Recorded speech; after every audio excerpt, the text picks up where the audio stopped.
This is MD Media Affairs, where we discuss the happenings in Nigeria, Africa, and the world generally.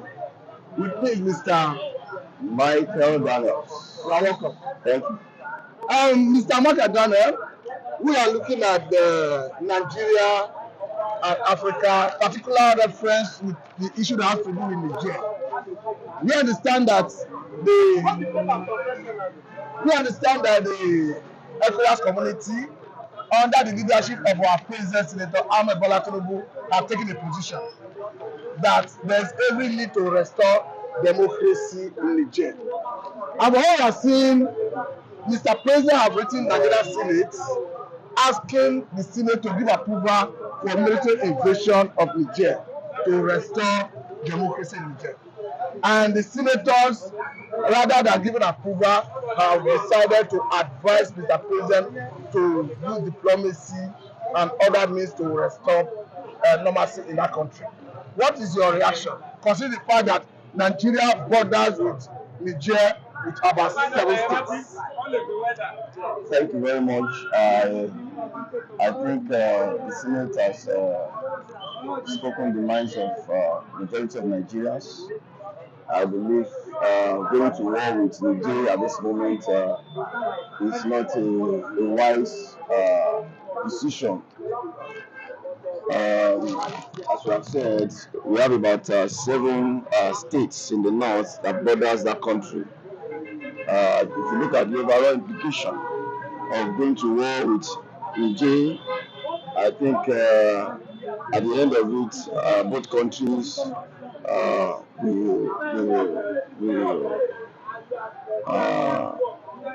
not have it well. Let me put it that way. So, if there are still diplomatic solutions that can be explored, if there are still dialogue and conversations that we can still look at, I think it makes more sense to go in that direction rather than plunging both countries and some probably perhaps other ECOWAS countries into an unnecessary war. These countries are already going through a lot of economic challenges. Most of these countries are not viable as at now, and going to war will only compound the situation. If I may come in here, I think the apprehension and concern of most people in Nigeria and other ECOWAS community is, if you allow this government to stand, I mean the government, the military juntas in Niger to stand, it may have spillover into other member states. So if the ECOWAS countries do not come together to fight these military people in Niger by restoring democracy, do you rather fear that there may be military coup in Nigeria? That fear is genuine. If you look at the trend that we have seen in some of the African countries that we have had military incursions. So for ECOWAS countries that are yet to have such, to be apprehensive of a possible military incursion, I think the fears is genuine. But my view is that the impending crisis may take an international dimension. Don't forget the junta that has taken over government in Niger is likely to have international backing. We are aware of Russia, who is looking for friends at all costs, and wherever you can find one, is already having close relationship with that country. And when you begin to see those international dimensions, then that is one of the more reasons why ECOWAS should tread very cautiously. That junta will be having international backing, and you may not be having only Niger to do this. But a good point is there is when you mention the genuine fear. Now, in the face of that genuine fear, do we not continue allowing this government to stabilize, or as a body, I mean ECOWAS community, the head of states, their service chiefs, is it not better we synergize and quickly go for military operation?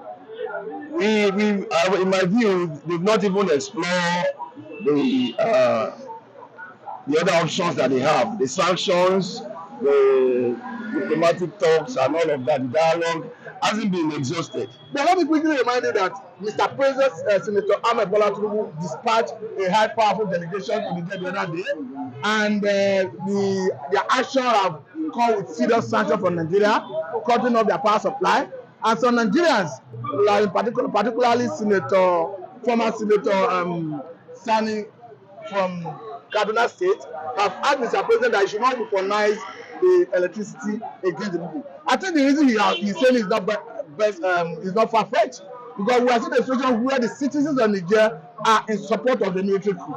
So what is your reaction, considering the fact that the citizens are supporting the coup? You know, that's the unfortunate thing, and I want to address this in this manner.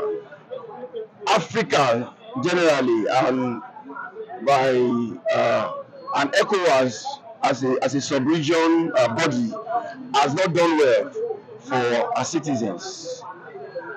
They have not done well in terms of the level of development that we ought to have been seeing in this continent, going by the resources that God has put in this continent, both in human and natural resources.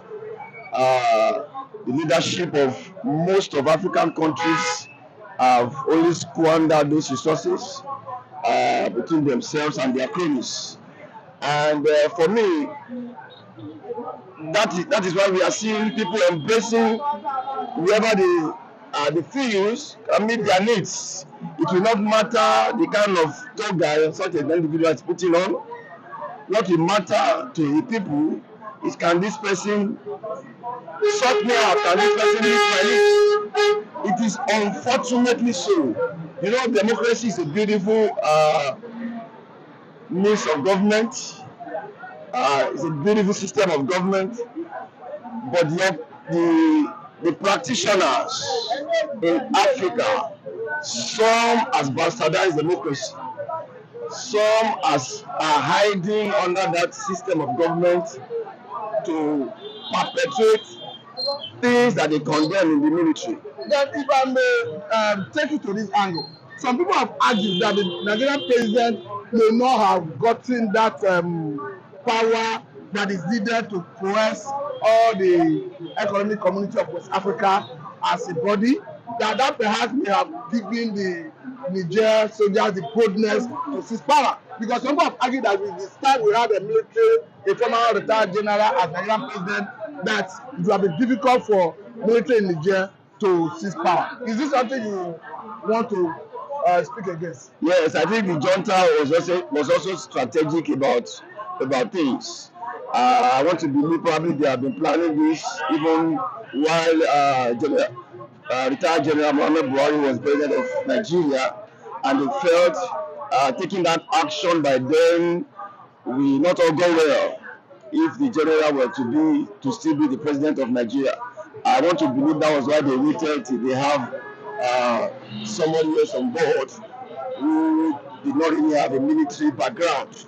Okay. Then on a final note, we are looking at Nigeria as a country that is border with Niger in our 7 states.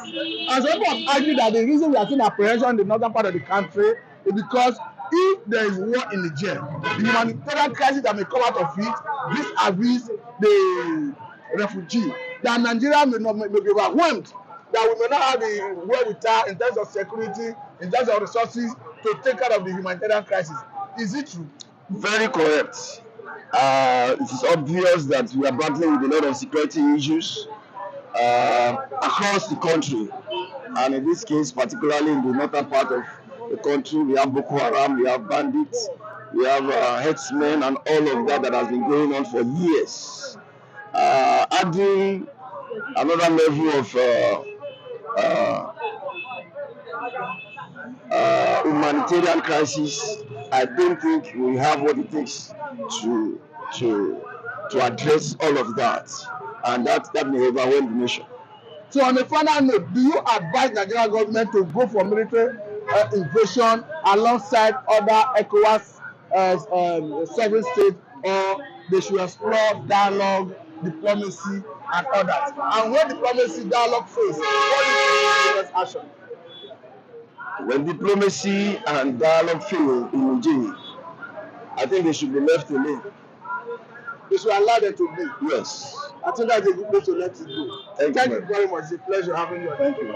Thank you.